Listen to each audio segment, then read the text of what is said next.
And that last meeting was, a little curtailed because of the Zoom breakdown. But those of us that got on, we still had a fun and interesting exchange. And I'm sure we'll have another one today. Uh,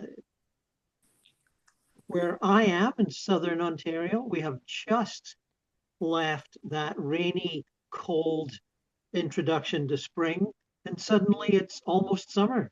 Quite wonderful. And I'm spending lots of time in the garden. I don't know, I'm sure others are too. And even if it's just cutting down the dandelions, which have erupted just in the last 2 days, there was none, and now there's hundreds. Anyway, lovely to be with you guys again. And I don't think I've. Oh, one thing I should mention. I put this on Facebook and stuff. Um,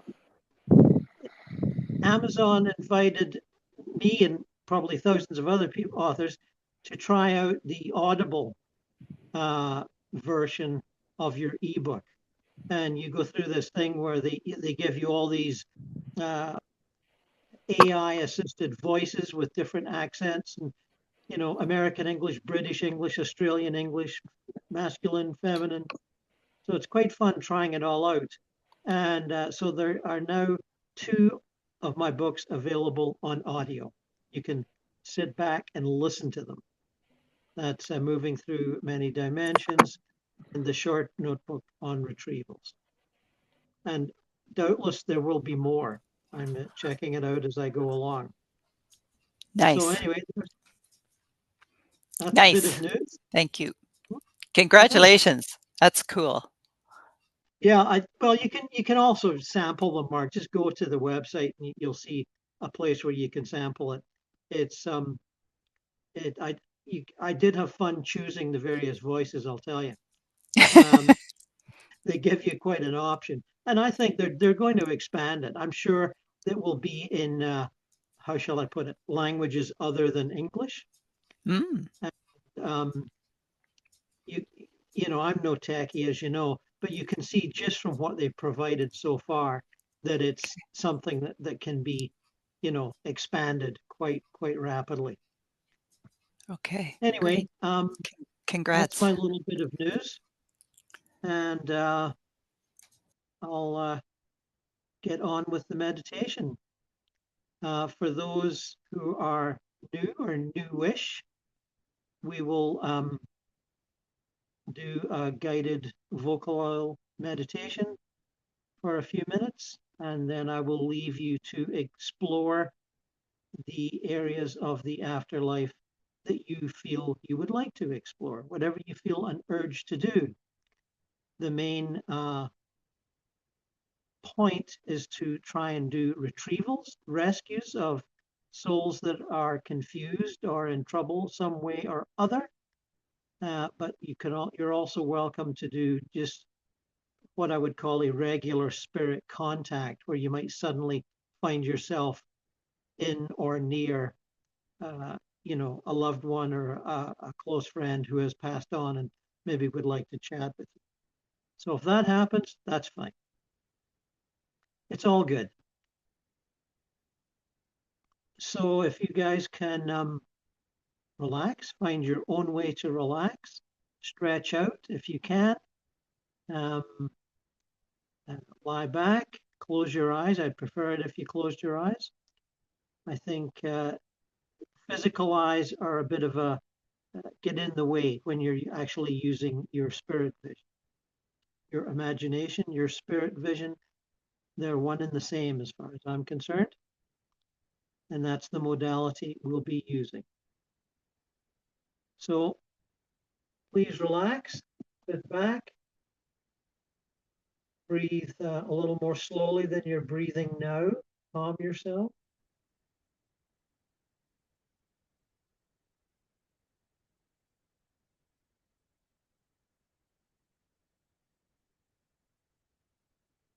Now that we're all together here in this psychic space, in this energetic space, despite being hundreds and thousands of miles apart, let us focus on our vibrational harmony, our togetherness. Together we will rise up out of our physical bodies, move on up through the ceiling of the room that you are in,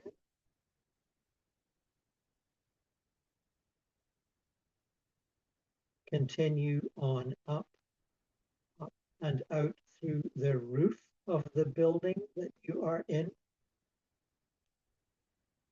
and allow yourself to envisage the community around you, whether it be rural or urban. Maybe you're looking at the roofs of houses, maybe you're looking at the tops of trees.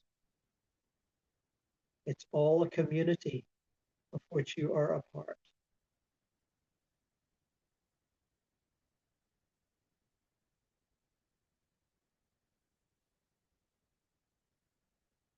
Feel yourself freed from your body and your dwelling, and allow yourself to move in the direction that you feel is of interest to you, one that you are curious in, one that you feel compelled to go to, one that maybe your guides are nudging you towards. And remember, you can go to any level of the spirit that you feel you are entitled to go to. Sometimes there are invisible restrictions that you will place upon yourself to do with self-worth and knowledgeability. You may feel that you are not that knowledgeable. Allow yourself to access your place of knowledge. What we're doing today, we've all done in our sleep, sometimes many times, and come back to the body in the morning with either no memory or a vague memory of what we've been up. Today we're going to attempt that consciously. So you may move in any direction to any level of spirit, from the lower realms, from the borderland between this world and that, where you can often run into confused spirits wandering around, wondering what to do. And the other levels, more sort of purgatorial, paradisical. There are many levels and many sub-levels on which various types of souls gather. You know, it's a like attracts like situation. You may find yourself interacting with some earthbounds. That's also good. It's all good. And now I will bid you farewell on your journeys. Have fun. And we'll talk again in 15 or so minutes.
Gordon, they're starting to come back now. Thanks, David. Sure.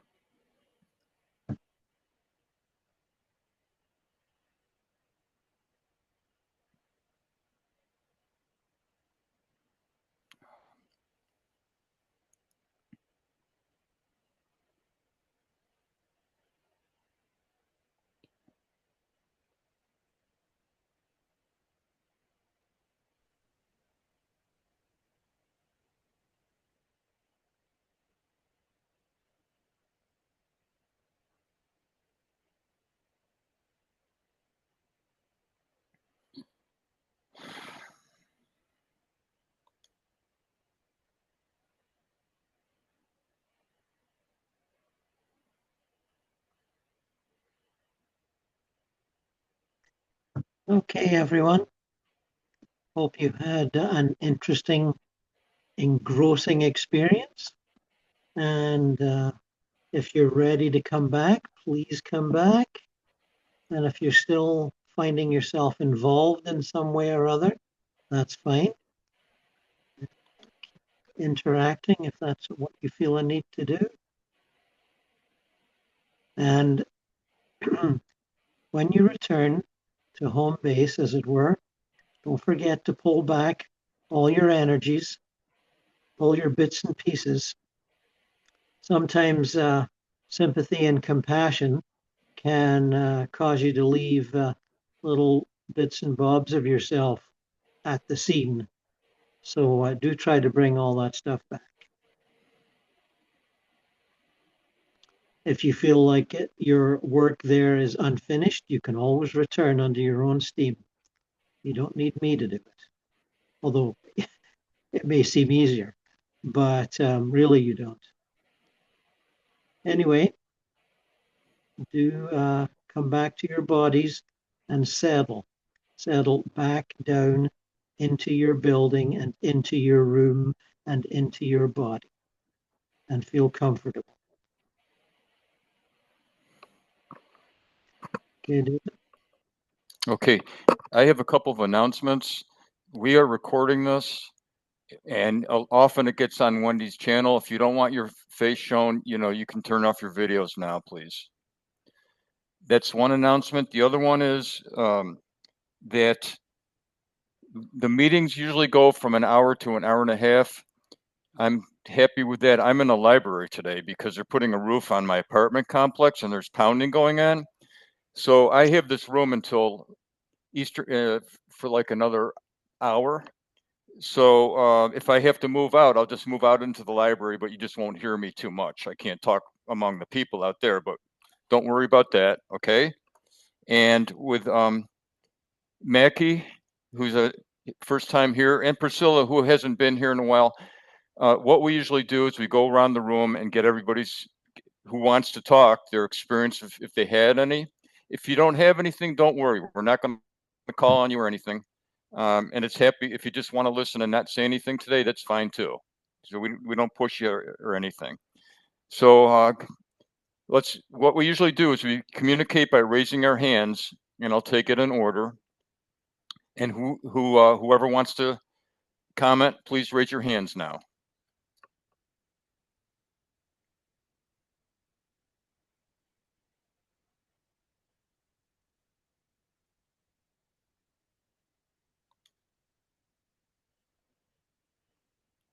I think, Margaret, you were first, were you?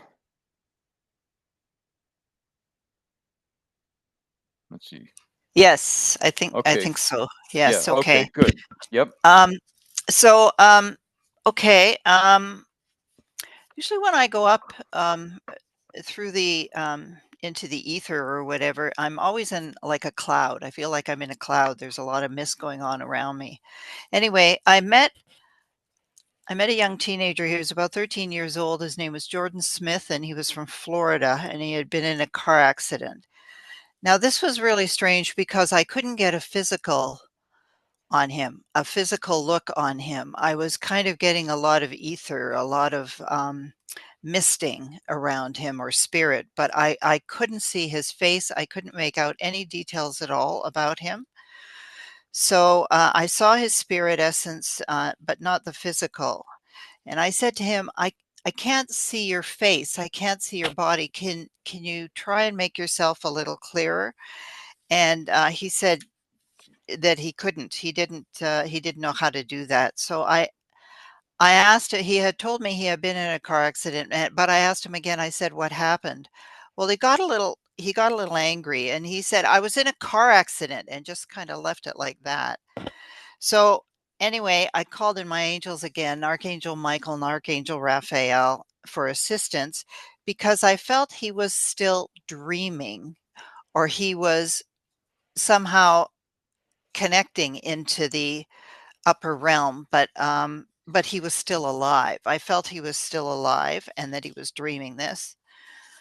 So when I called those two angels to come in, instead I got Archangel Gabriel, who I believe is a messenger angel, and he talked to Jordan and said he would take him back because he thought he wasn't meant to be here. But before he asked, before he left, I just asked Gabriel, I said, does this happen a lot? Do you find that you get quite a lot of spirits coming, into this realm who are still alive, but how somehow have accessed the between life um, levels? And he said, yes, actually we do. And I feel at the end when he left, I think at some point I'm supposed to learn how to take them back instead of calling the angels to take them back or take them through, that this is something I'm supposed to be learning how to do. That was it. Thank you. Wow, that's really interesting. I don't think I've heard that before. Thanks. So, Mark, can I ask a question? Yes, absolutely. I'm not sure if I understood correctly. This boy, whose name you got, well done on that, and location. Um, he wasn't actually dead. He just thought he was dead. That's what I'm thinking. I felt he was in a dream state. For some reason, Gordon, I couldn't see him. I couldn't get a physical. Usually I can, when we go through this, I Uh-huh. can get a physical of the person who has passed on. But with him, I couldn't get it. It was all kind of misty, like he was a ghost or something like this, but no physical at all. However, I did feel he was a 13-year-old. But that Uh-huh. was about all that I could get. So I couldn't describe him. I wouldn't be able to tell you what he was wearing, or, Yes. Yes. that kind of thing. So I don't know what that was. Do you have any idea? Could he have Well, been just dreaming, or could he have I mean, somehow? yes. People do dream and float around uh, like a lucid dream without lucidity or with a very small amount of lucidity. That happens all the time. Um, Okay. but do you think he thought he was in a car accident? He fantasized about it. You No, know, I felt he was in the car accident. He just wasn't dead. okay, so he was injured. He was injured. He was injured And, in the accident, and and felt he probably was still in the hospital, but he was dreaming this. But he didn't cross okay. over because he wasn't dead. Does Mhm. that make sense? Well, yeah, just like Dave said, I, I'm struggling to try and remember if I've come across one of these before, and maybe I'll think of it later. But no, right now that seems like a first time for me anyway. So thank you Okay. for that. Oh, you're welcome. Okay. So you haven't run into this before, where somebody Well, shows up when they're not really dead. They're just I've visiting. not in my own experience, but I'll bet you if I go through, I've got loads Yeah. of books in Mark. I could go through the books and maybe come up with an example that I read 10 years ago and forgot about. Um, Yeah. Okay. but it's good to be reminded, if I did find out about this, many years ago. Good to be reminded. Okay. Okay. Thank So, you Yeah. very much. sorry I to got butt in just before Larice, but just to comment on that, my assumption was, Marge, he was perhaps quite severely injured, and he was actually having a near-death experience, and that was why he was in the spiritual realms, and they Oh, resuscitated him. I mean, I don't know if Gordon wants to comment on how near-death experiences would manifest themselves, but that's what I assumed anyway. Very interesting. Oh, that sounds good. But he didn't have a physical. Even when you're having a near-death experience, aren't you showing up as being physical? Do you know what I mean? Like seeing somebody physical. I couldn't see him. I couldn't grasp on what he looked like. And that was kind of troubling to me because I thought all I'm seeing is spirit here. That's all, just a spirit essence, like just smoke, if you like, or Yeah. ghosts or Yes, whatever. yes. But Yeah. I like what you say there, that if he did have, I didn't get the impression that he was severely injured. I got the impression that, hey, you're dreaming this, or you shouldn't be here, or whatever. It's not your time. But thank you. Yeah, I think that you can talk to someone if they're not dead. Because Gordon, you've talked to Putin before. Oh, yes, definitely. You Oh, can talk to people's souls um, uh, if you feel curious enough to do it, and guides prompt you to do it, as has happened to me. Yes, you can do that. And I've talked to people that are in comas before. I've practiced that once in a while by client request over the years. oh, interesting. Okay. But do you see them physically? You see them physically, though. Um, Can sometimes. you sometimes and sometimes not? You can't? Well, what happens is a client will email me or something and say, here's the situation. This person that I know has been in a coma for some time, and I'm wondering if they're going to come back, or what they're thinking about, or that sort of a thing. So I will Mhm. project and attempt to dialogue with that soul in a coma. I've already been given a description, location, age, sex, I've never been shown a photograph, but I guess I could ask for one. And I interact with the spirit. Ah, You know what I mean, Mark? I don't yes. necessarily see a body. Okay. Mhm. Okay. Oh, interesting. Okay. Thank you. Okay, so I've been the coordinator for about a year, and there's a big learning curve to running these Zooms, and so I got it down pretty good. But the order of the hands, I'm still learning that. So I'm not sure if Mackie or Larisse is next. Anybody know? Larisse is next. Okay, all right, Larisse, you go ahead then. Thanks. Okay. When I got over above my building here, Dorothea Dix was there. She was waiting for me. She said, "What I want to do today is go to a prison. Are you up for that?" And I said, "Yeah, sure." And so I guess she had planned this for a while or something, because it was all like laid out already in her, if you want to say, mind.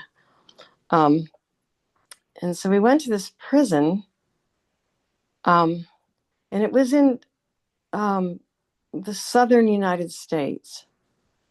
I don't know, I'm saying Louisiana or Mississippi, something like that.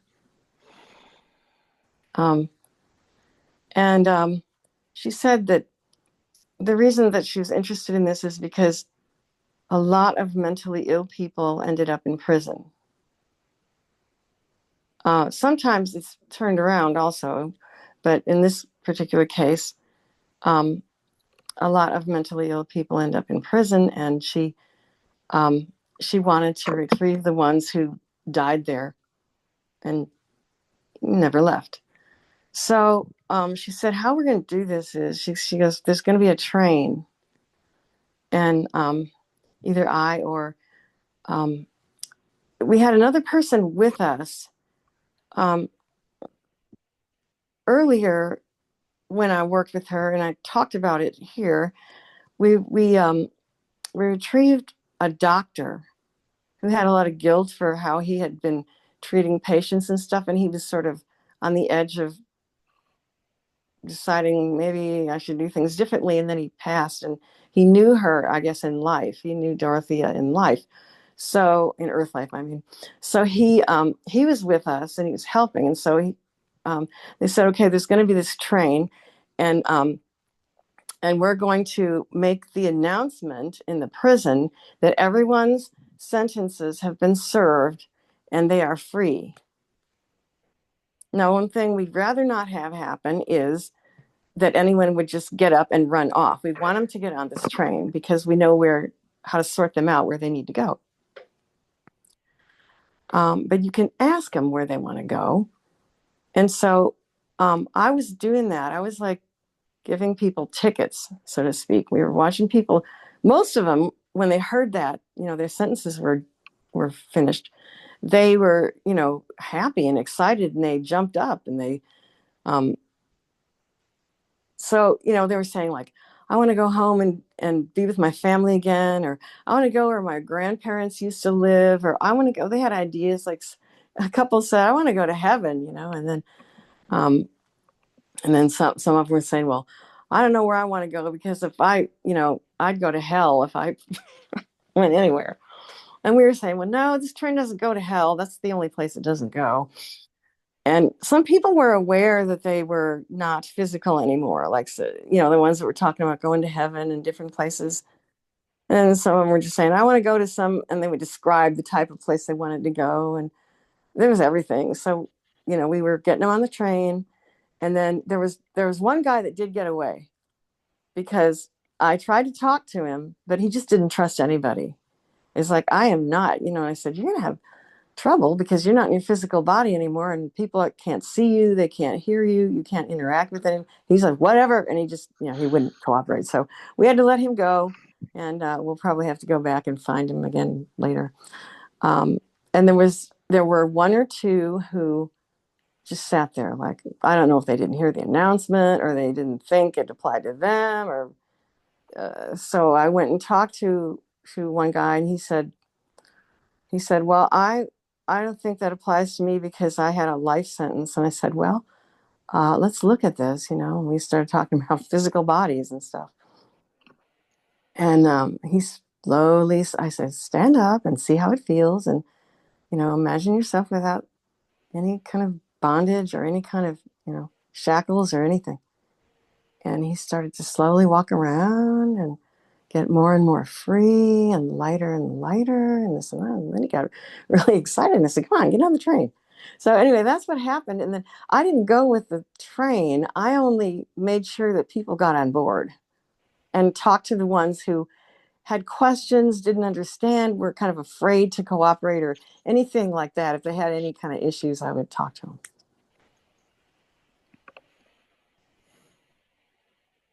Very interesting. Especially that, as we know, that happened. A lot of people were put in prisons for the mentally insane, and really, they were not insane. No, they weren't insane, and they weren't criminals either. They Yes, just exactly. behaved weird, and so they didn't know what else to do with them. And so that's why Dorothea was interested in that. And so that's what we did. Oh, that's really neat. Thanks Yeah, for thank you for sharing. that. Thank you. That was good.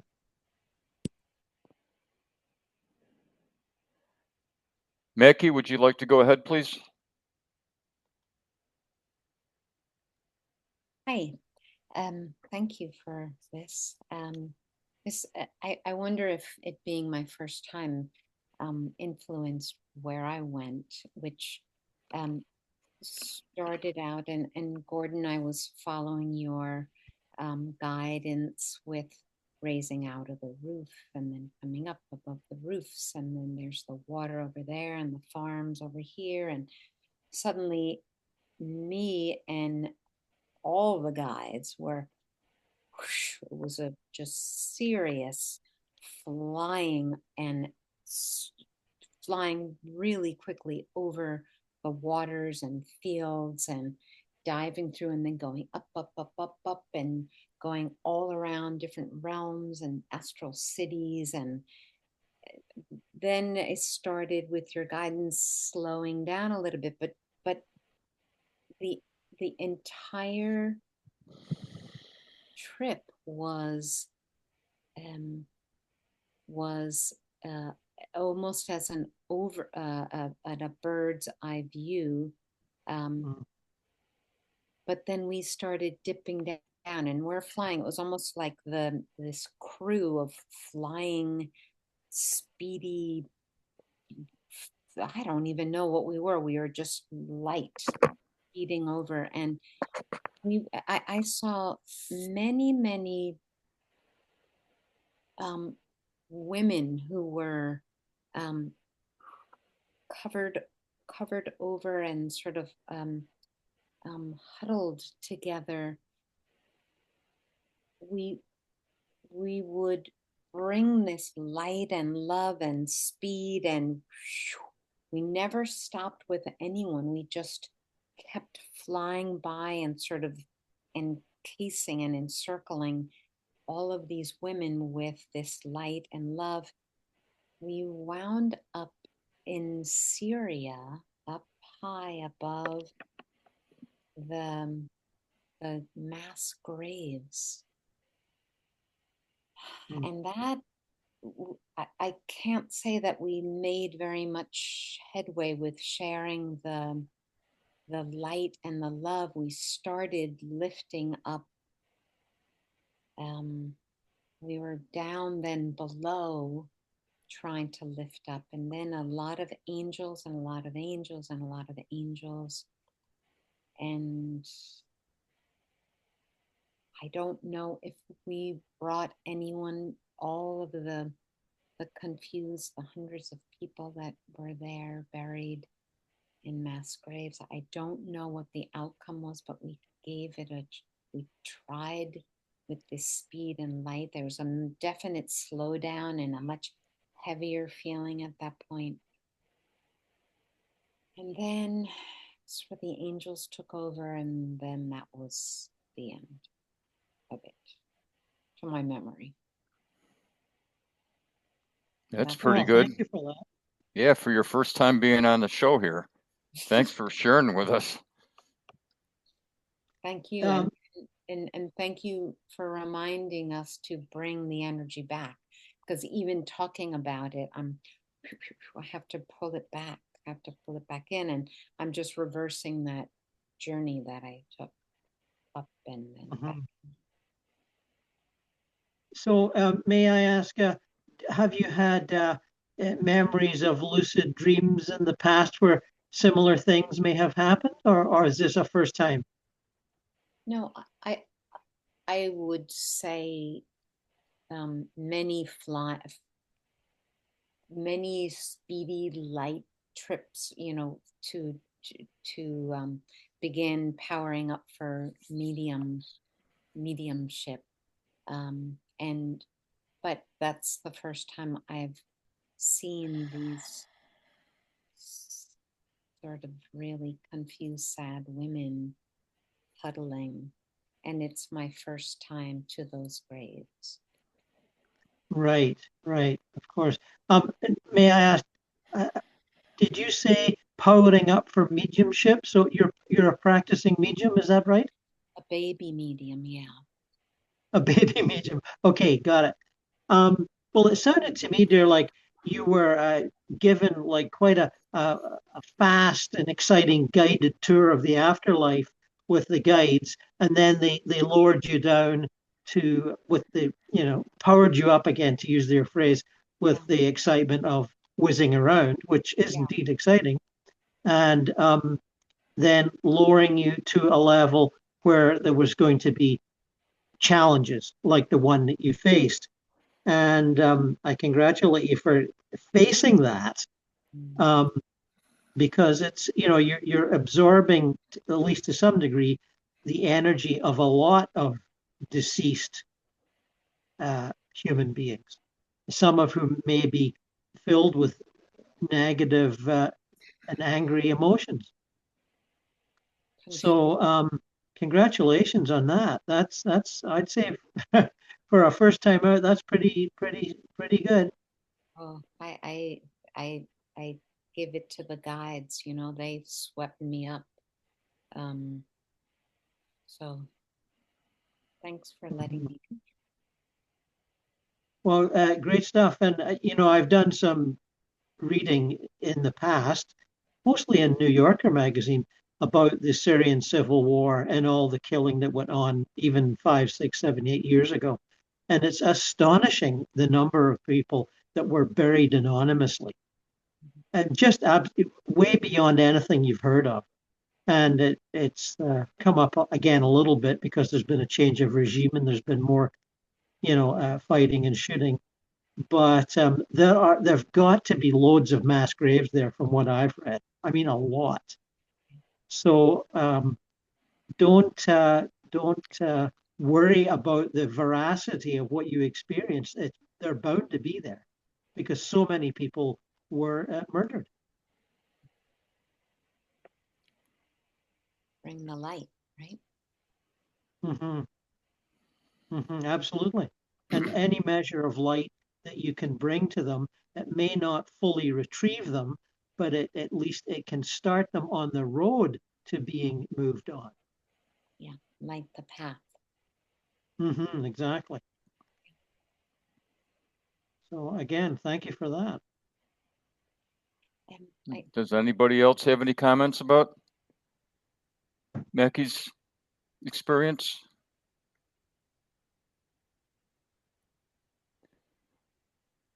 Since there's no raised hands, I think I'm going to give mine. And this is not a retrieval. As Gordon said in the beginning, if you have any kind of like spiritual experience or visit from someone, that's fine too. And that's what I had. And as my other times that I've spoken, sometimes these experiences come in multiple days. And that's what happened with this. A couple days ago, I was driving in my car and I went by a sign that I saw. It said Santa Maria Real Estate, Santa Maria Real Estate. Someone was selling a house. And Santa Maria, I had a friend in high school. His name was Tom Santa Maria. It's not a common name because I looked in the phone book before to see how many Santa Marias there were in Buffalo, and there was hardly any. And so I've had several. This guy passed. He was a musician. He was a drummer, and we played together in some bands in high school, rock and roll bands in high school. And he was like really popular in our school, and I was real shy. This is in 9th and 10th grade when this started, and he kind of took me underneath and adopted me as a musician because I guess I was pretty good. I'm no good anymore, but back then for a 15-year-old, I thought I learned easily, and I also had the equipment.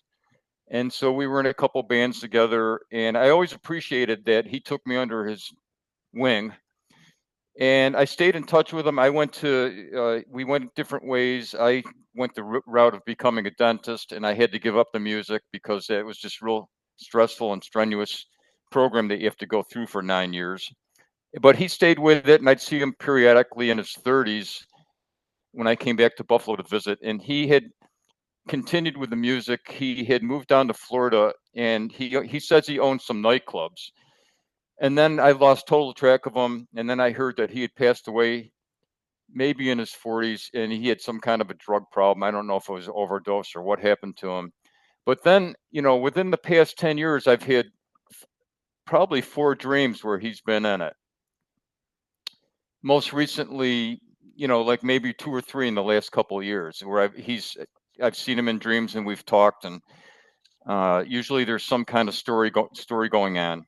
But anyways, so like today, before we did our meditation, I went on a walk like I usually do, and I kind of did the meditation in my head like Gordon does here, where I went up and I had come back and I was in my apartment, and I went up through the roof, and then I then traveled through the sky into the clouds, and then I found myself back it was like maybe about 8 o'clock at night, and I was in some city in downtown where there were these buildings, and I saw a sign on a building. It said Santa Maria nightclub.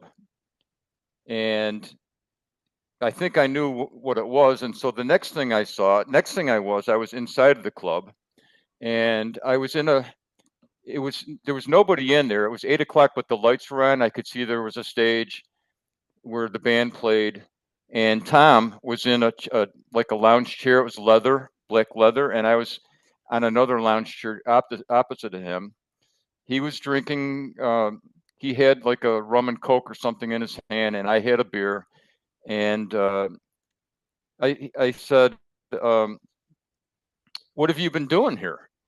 And he goes, "Well, I've been here for quite a while, and I stayed with the music. Maybe we were in some like Astro bar or something like that." And he said that he was in managing bands now, and he ran a nightclub, and anybody you could go to, you could see any concert that you wanted there. And then he said that he had a band there in the nightclub. There were all these guys that were also in bands that I knew in high school that had passed, and he was managing them now, and they were like the host band for that nightclub. Then the next thing that happened was I went up by the stage, and that all these 3 guys that I knew, that had passed, 2 guitar players and a bass player that died recently, they were up on the stage, and he was in the back. Tom was a drummer, and he was singing. And then after that, we sat. The next thing I saw is we're back in the chairs again, and I said, "Hey, Tom, when it's my time, I think I want to get in this again. I want to get back into this again." He said, "Sure, you can be in the band." And yeah, that's really great. And then I said, "Well, I've got like bigger dreams. I'd actually like to be playing with someone famous, and but I don't know how that can be." And Tom said, "Well, I know a lot of people in the business. I have like a lot of connections." And I said, "Well, I always wanted to play with Jimi Hendrix, but that would be impossible, wouldn't it?" He says, "No, I have lots of connections. I know that. As a matter of fact, this is what I would do. I would have you come and play in my band for a while to get good, and then I would connect you with Noel Redding, who was Jimi Hendrix's bass player, and you could take lessons from him. And then when he thought you were ready, you could come to one of his concerts, and you could be like a guest. You can come in for a couple songs, and then you could actually play with Jimmy." And I said, "Oh, that's great. I'd love to do that." So I'm hoping that I can do that when it's my time. But I forgot to tell you that when we were in the nightclub, that band from my high school was up there, and they would back up famous singers, and so all of a sudden there was a famous singer. It was Joe Cocker, and they were backing him up. So we heard him for a little bit. But after he told me that thing with Jimi Hendrix, I knew it was over. Or it was over, and so I said goodbye to him. I said, "Tom, I hope I see you again." So that was my experience. Thanks. So who else has got something? Well, thanks for that, David. That was pretty interesting. Thanks. And I know Gordon he's into the same we're the same age. We're in our early 70s, and he's into the same kind of thing. So I knew that. And Gordon has done this with the Word of Gord. If you go on his website, he's interviewed all these past rockers that have died, and they're really interesting. Like Jeff Beck was one of my favorites that he did.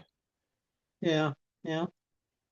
I've taken an interest in musicians after they pass on, and 9 times out of 10 they're having a blast. They're met with friends meet them like, "Hey, come on, we're having a jam session. Come on, don't bother with all that air stuff. Come with us." And they pull them off, and away they go.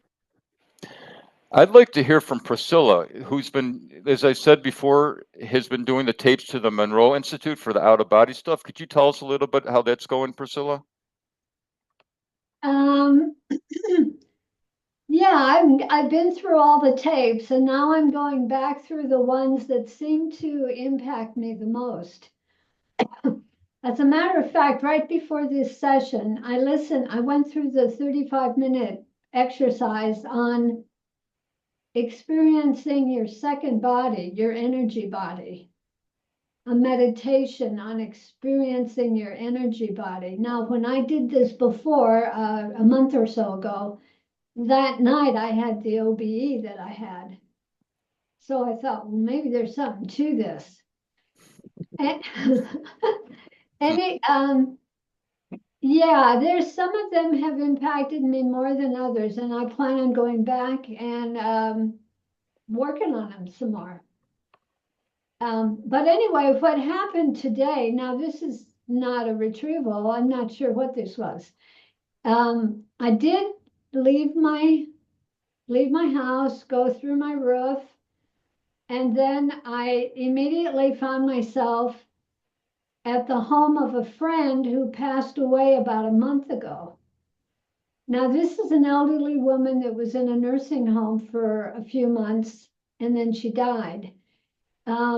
They had a service for her yesterday at a Catholic church, and I just could not bring, I was raised Catholic, and I got, I tossed all that aside, a lot of it. I did not want to sit through a Catholic mass funeral, so I didn't go to the service. And I said to myself, Teresa wouldn't care. She would not care. She would be fine with that. So here I am at Teresa's house right now, and she's there looking real good. She says, see, look, I'm walking, even though I broke both my legs and was in the nursing home. See, I'm walking. I have my walker still, but I'm walking. And I've lost a little weight. She was very heavy. I've lost a little weight and I'm doing great. I'm feeling fine, and thanks so much for coming to visit. Oh, what do you know? And I said, Nice one, well, Priscilla. pardon? That was a nice one. And then I said, well, now, have you had any other visitors? She said, yeah, my mother visited me and my husband. Now, I know her husband was deceased, and I'm sure her mother was deceased. Oh, yeah, they visited me. They came all the way from the East Coast to visit me. Yeah, I'm doing great. I'm having a great time. So I didn't want to say anything to her, but you're dead. I didn't go there because she's obviously in a good place. She was in a good place. So then after a little while, after I decided we'd had done enough visiting, I decided to go to the church where the service was. And yeah, they were having a service for her, and they had a container of ashes. And I understand her family was dressed in black, the little bit of family she had here. But I just didn't want to hang around there. I didn't want to go. I didn't want to be there now. So I left. And I was confident that Teresa didn't hold it against me that I didn't go to that funeral. So I don't know what that was, but I mean, really, I got to her house pretty fast and I stayed there, and there was that's where my spirit wanted to be. And I was glad to see her happy, as she always was. She had the best spirit in spite of all of her problems. That were obvious she had problems. She had the best cheerful spirit. And she was a Scrabble player. I knew her from the senior center playing Scrabble, competitive Scrabble. She was a very sharp Scrabble player. If you know anything about competitive Scrabble, she was really bright, and she's in her mid 80s. So anyway, that's what I got. Hey, great. Thank you very much, Priscilla, for sharing that with us. You're welcome. Well, sorry. Priscilla, that was a classic spirit contact. I wouldn't doubt that for a second. That's exactly what you were doing. It was pretty strong, came across pretty strong. Yeah. And I think you were right not to start giving her advice and stuff, because she sounded very happy. And if other people are visiting her, then she's okay. Now, at some later point, she may think, oh, I could go to a nicer place than this, or somebody will come and visit and say, hey, what do you come with us to here or there or whatever, and that will get her to move on. But she doesn't sound like she's in any kind of a lower level where she would be, depressed or unhappy. She sounds just fine. So where does that mean I was? Where was I? I was in a good place. You visited her in some kind of a spirit residence that she was in.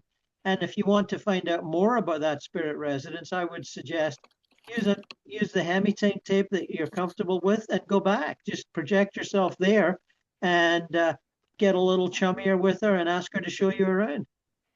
Oh, okay. Okay.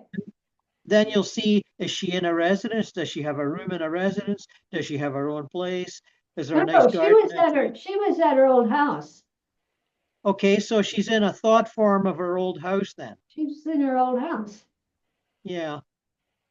Well, maybe she is stuck in her old house because people can recreate a thought form of their old house exactly as it was and think it's the old house when it's actually a thought form of their old house. They can very easily do that, but eventually she'll get tired of that and you'll be able to coax her out of that and into something better. I'm sure you can do it. Okay, I'll think on that. Sure. Let us know how it goes. Julia, go ahead and unmute yourself. There you go. Thanks, Dave. Yeah, I must explain to the new and newish lady here. I'm essentially here to make up the numbers. I'm hopeless at this, but I just wanted you to know I did have a brief and pleasant encounter, which I wasn't expecting. My husband and I are a little bit like Dr. and Mrs. Doolittle here. We've got a wide range of animals, mainly birds we care about. I had explained to Marge in an email, actually, we had a really sad event last week. We had a pair of beautiful lesser black-backed gulls, very tame, we've been caring for. And I found two of them electrocuted last week, just out here. It's quite upsetting to recall it. But anyway, when I was listening, focusing on Gordon's words very attentively, and I wasn't actually thinking about these birds. I was just wondering where I would go. I imagined I'd be drifting down the river, as has happened before. Without actually thinking about these unfortunate gulls, I suddenly, just as Gordon had finished speaking with me, I was instantly transported to a seaside vista, which I wasn't expecting at all. No people around, no boats, just bright, sunny seaside location, beautiful. I don't know where it was. Well, it was in spirit, I hope. And just these lovely gulls flying around, lots of them, and they were making all these evocative calls as gulls do, and everything was very bright and cheerful. But the lovely thing was, unlike my husband, who often has flying dreams, and he tells me they're marvelous, I don't have flying dreams. But suddenly I found I was soaring and gliding very briefly with these gulls. It was lovely, lovely experience, very brief, and it was of no consequence. And then I kind of came out of it and I just relaxed for the rest of the session. But I just recount it for what it's worth, because I wasn't actually thinking about the birds, but suddenly I was at this seaside and it was really nice. Thank you. See, Julia, you're having them. There you go. Excellent. Yeah, that was a good one, Julia. Thanks for that. Flying with, eagles and various kinds of birds that do energetic flying about. It's great fun, isn't it? Denise, go ahead. Unmute yourself.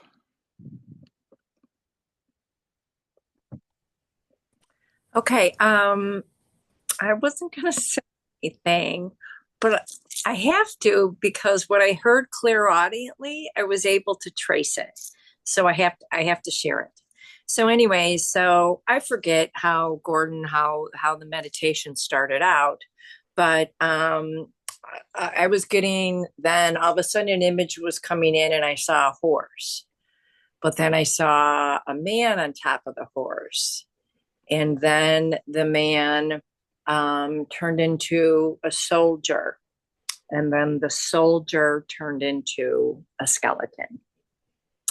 And that happened like a couple of times. But what's really, really cool is a lot of times, most of the time, my images are black and white. One of these images, it was actually like, the grass was green and the sky was turquoise.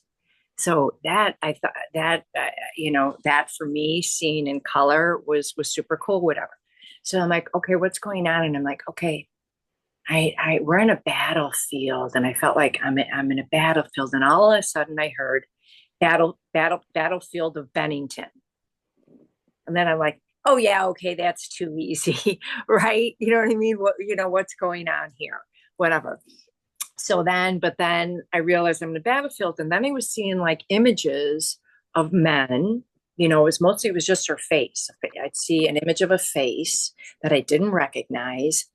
And then it would have a, at the end, before it changed over to the next person, it would have like, like a uniform on it, like a hooded, like metal uniform on it. And then I would see another face. And again, that would turn into it. So I'm like, okay, these are fallen soldiers is the impression that I'm getting going on here. Right.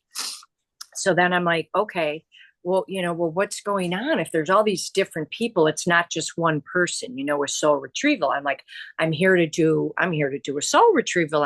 Here to do a soul retrieval. And then what came in is what felt like this collective energy. They call themselves the overseers. And what they were showing was that the energy of the land. And I looked it up, this Battle of the Bennington, it was actually on August 16, 1777. And it was the prequel to the battlefield of Saratoga, which was the American Revolution. I mean, you can't make this up. That's exactly what I heard. And I'm like, okay.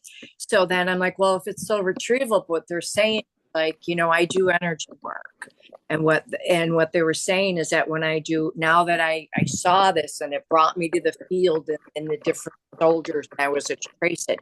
When you do a soul retrieval or, in energy healing, you do soul healing.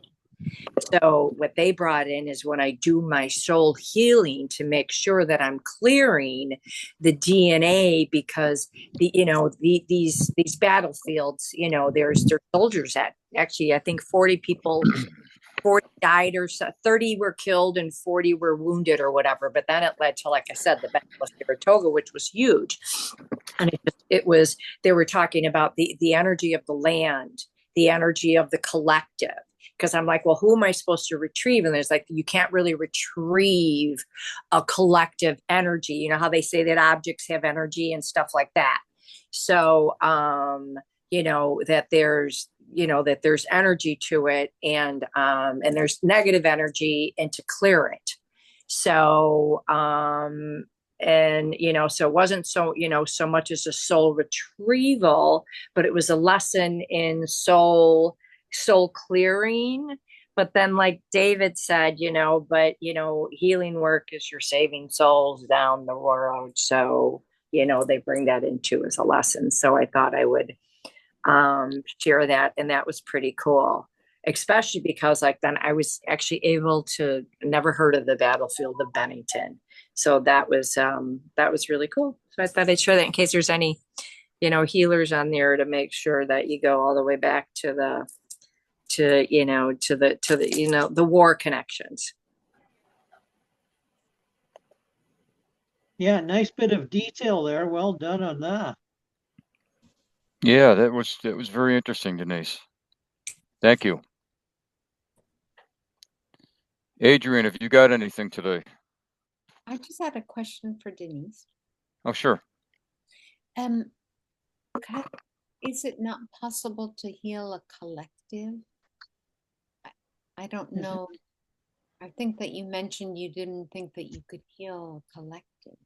Well, no, I meant in the soul retrieval, usually it's a one-on-one. No, I do believe in the collective, because yes, I'm in Reiki shares, and there's in a world peace. So it brought, I didn't get into that depth of it, but it also, for me, it brought in much more depth for me when I do my world peace Reiki shares, because we'll send to, Ukraine and whatever have you. But, just what came in today, what was brought in for me today just brought just such a deeper level for me when I'm doing, you know what I mean?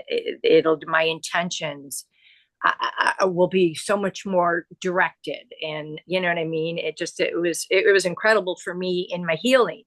You know what I mean? I didn't get into that part of it, but yeah, no, I believe, and they also like, yeah, send it. I'm going to be sending it to the Battle of Bennington, in 1777. I have a healing bowl, so I have a Rolodex card, and I pull out. So I'm going to do a Rolodex card on the battlefield of Bennington and Saratoga and the American Revolution, and drop it in my healing bowl. A win-win-win. 1, 2, 3, right? Yeah. So, yeah. Adrian? So I tried an experiment this time. I offered a portion of myself, or a projection of myself, for this work, like in a way that I just let go.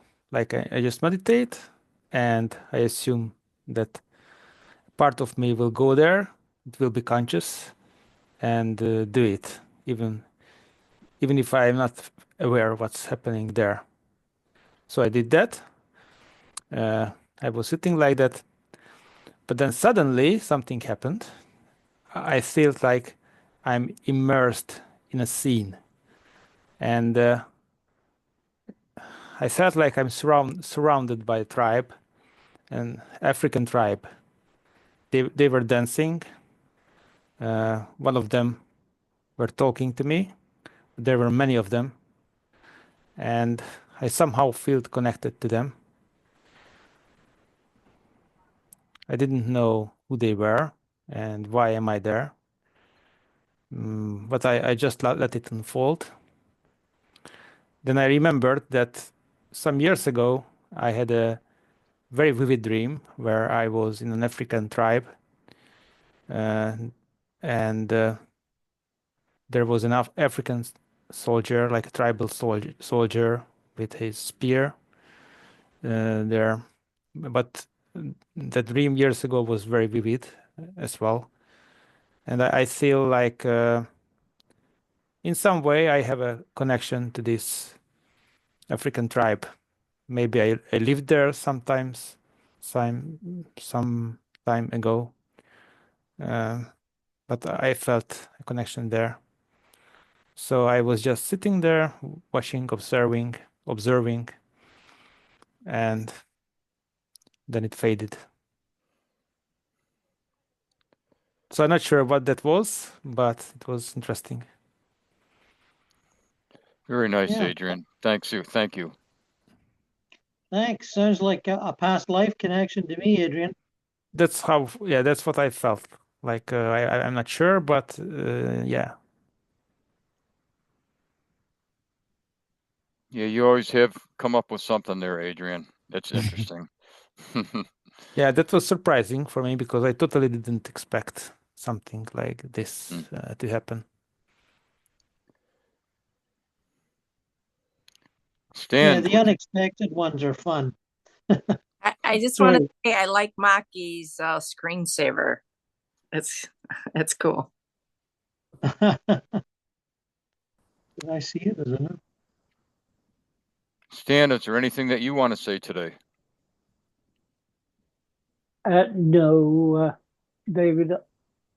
I had awful difficulty trying to get away, but I just gave in after about 5 minutes, and I had a brief rest. No, that's fine.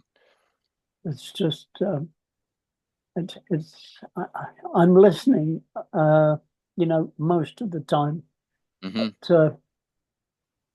it's very interesting, what people are reporting. But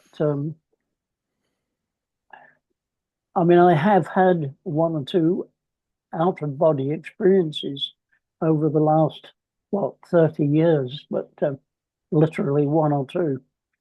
Mm-hmm. I know it can be done, but trouble is I can't succeed when I try. Yeah. We're happy to have you here, Stan. And Stan's Yeah. tapes all these for us. Thanks, Stanley. Yeah, thank you, Stanley. Stan. Thank you, Okay. Stan. Thank you. I think that we're going to conclude it now, and we're going to meet again on the 21st. We meet on the 1st and the 3rd. David, are we running out of time? Yeah, let's see.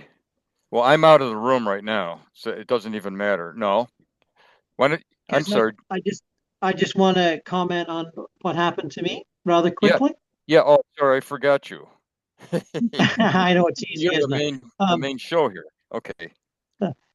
It's another retrieval. It's an item that was featured strongly on the Canadian news media a few days ago, and but I don't know if it made it to American news media or British news media, or anywhere in Europe.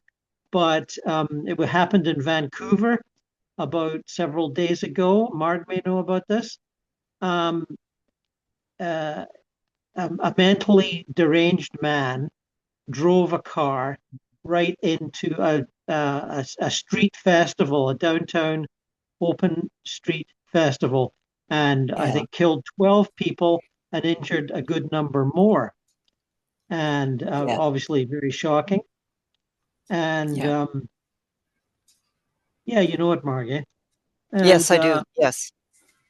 They said pretty quickly that it wasn't any kind of a terrorist act.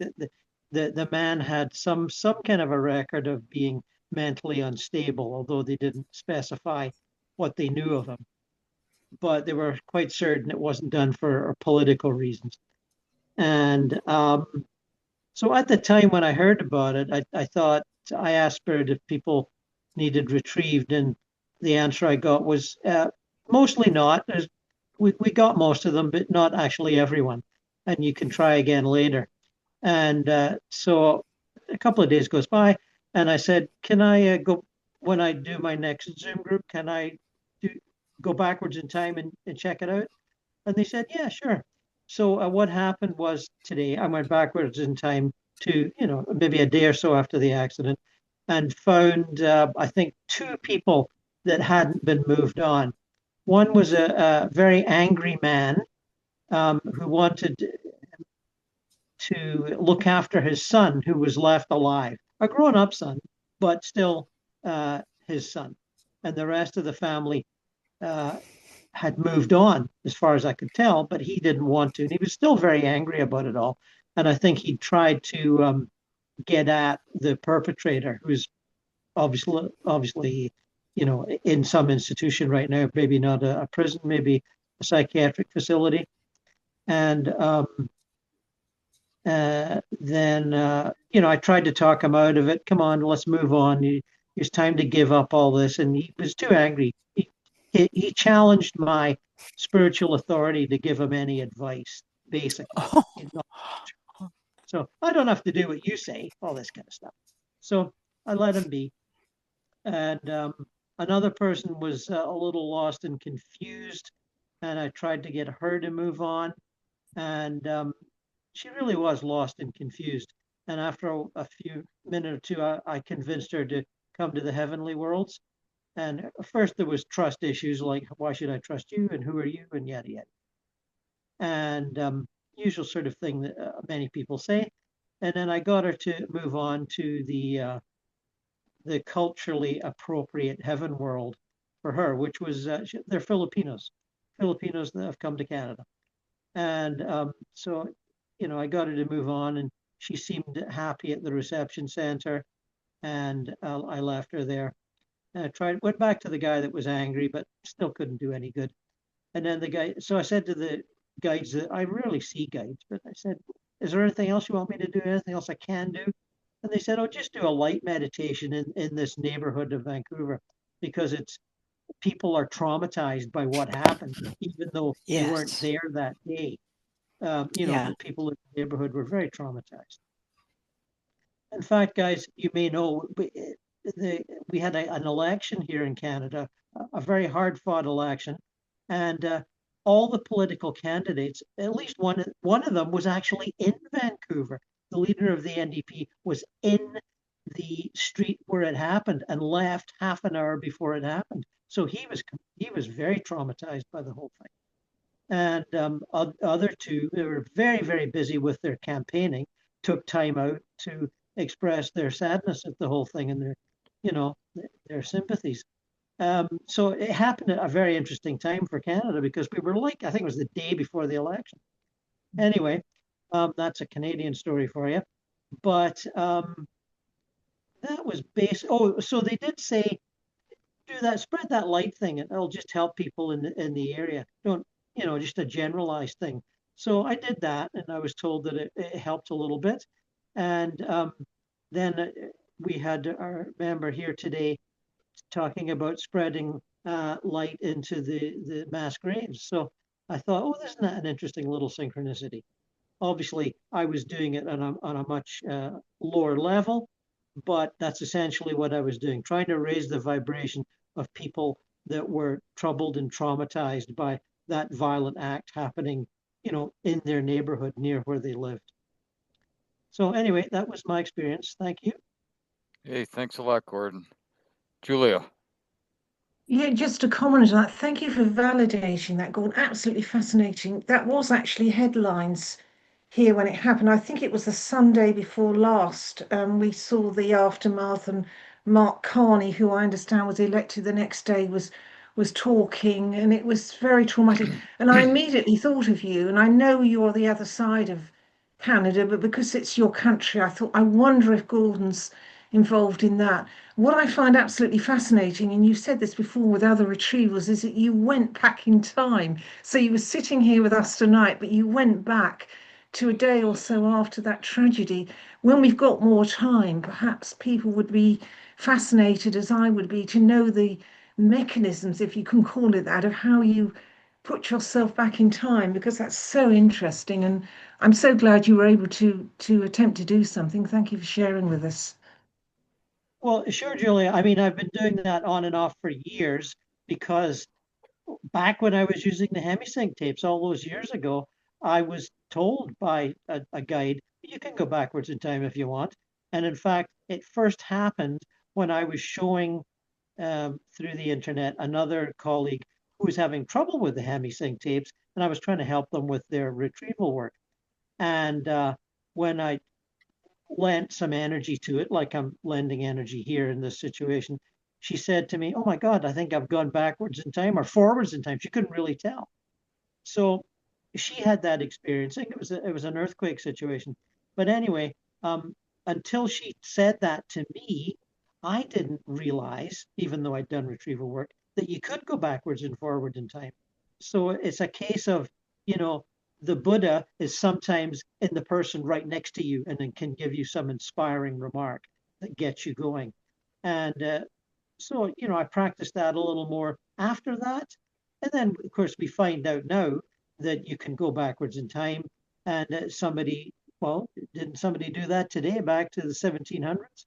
And I would say, Julia, essentially, we can talk about it in more detail. Essentially, it is just, instead of saying, I'd like to go to the lower astral and help confuse spirits, or I'd like to go to the Summerland and speak with my departed loved ones or whatever, you just say, I'd like to go backwards in time. And it just sort of happens. Is that clear Adrian. enough? Yeah, I just wanted to ask that I found it interesting that you seem to be able to change the emotional ambience of an area by meditating there. So is it a common thing? Like if we meditate, can we change the emotional or vibrational state of an area? Yes, I believe you can.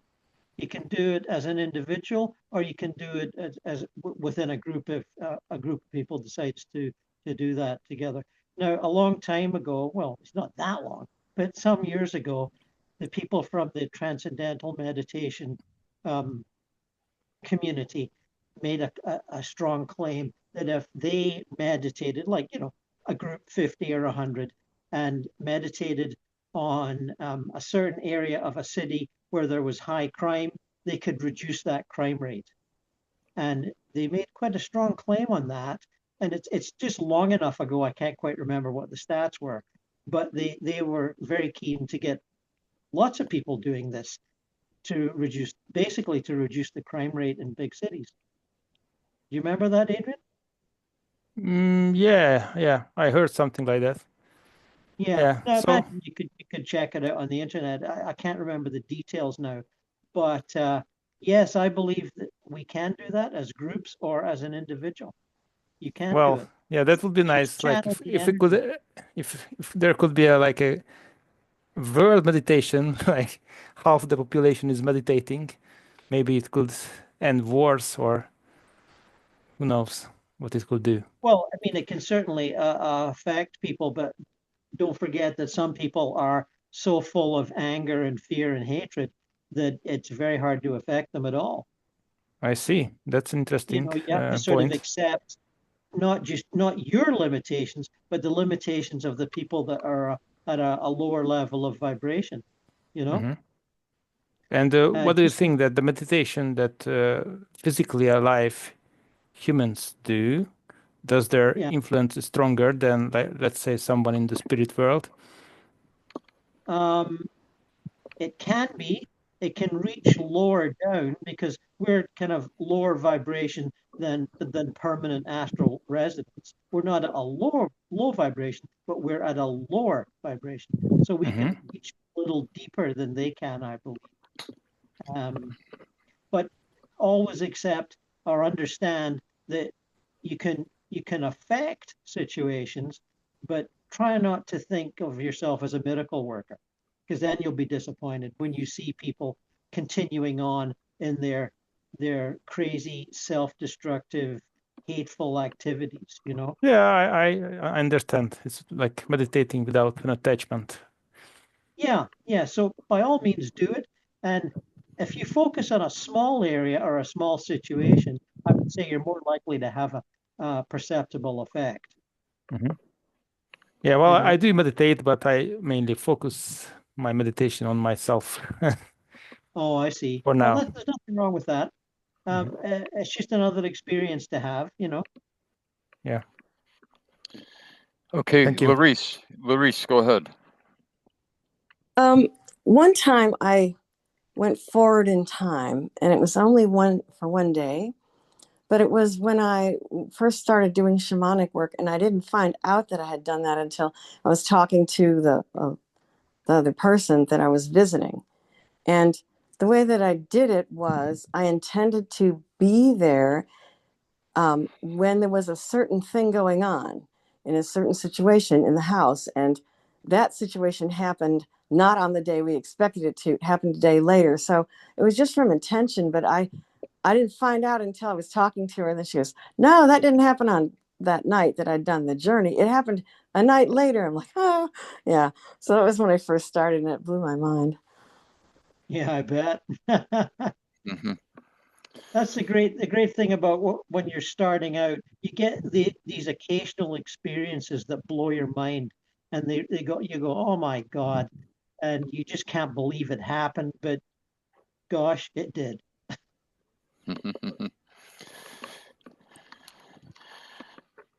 Okay. Is everybody talked out? I just want to add something really quick. I was sitting here thinking, and I'm like, oh, I wonder if any of my ancestors were in that 1777 battle. And all of a sudden, I got the goosebumps. So I think there, you know what I mean? There was an attack, you know what I mean? This experience that came in. I think that, because I'm going to do one of those ancestry things, I think next year.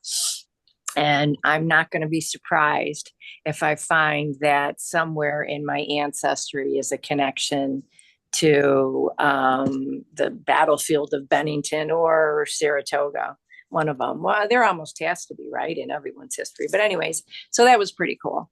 Just wanted to add that. Okay. Thank you. Okay, so our next meeting is May 21st.